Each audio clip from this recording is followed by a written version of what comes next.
Today I want to start off with two questions. How many of you have ever injured your knee before? Okay, how many of you know someone who has? Okay, the majority of you just raised your hand. It is far, far more common than you think.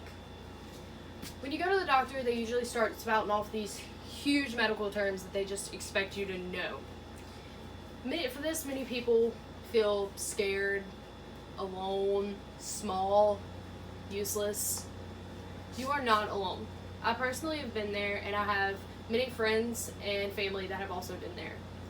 According to an article written by Lenny Macrina, per year 250,000 people will tear their ACL, and 80% of those people will need reconstructive surgery.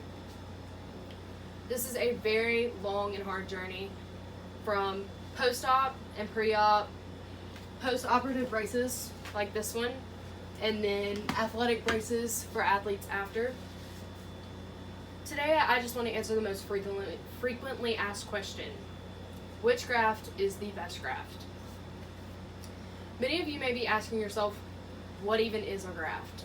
And I could go on and on about this, but I just want to narrow it down to 5 points. Our first point is, what is a graft? A graft is a tissue that is harvested to form a new ACL. There are two tissues that can be used. You can use an autograft, which is a piece of tissue out of your own body that they insert into your knee, and it grows and forms into a new ACL. The second is an allograft, which is formerly known as a cadaver graft. It's tissue harvested from a donor and then put into your leg. Now that I have explained what a graft is, I want to move into our second, third, fourth, and fifth points, which are the types of grafts. The first type is the hamstring.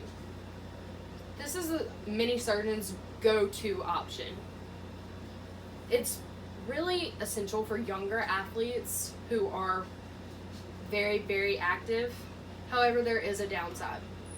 Many people who have this graft find major muscle weakness in that leg that it was harvested from. Sometimes it's both legs, and that's a real downside for athletes who are trying to go back to different sports.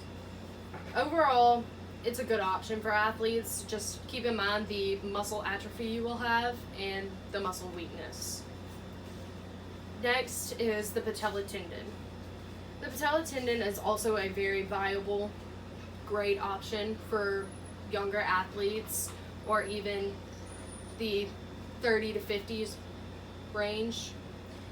The main concern is the major complaints of the interior knee pain, and many doctors don't use this because a lot of studies show that it causes arthritis down the line. Our fourth point is the quad. The quad is the newest and most rapidly growing graft that you can get. It has the same benefits as the hamstring, but it's as strong as the patella tendon.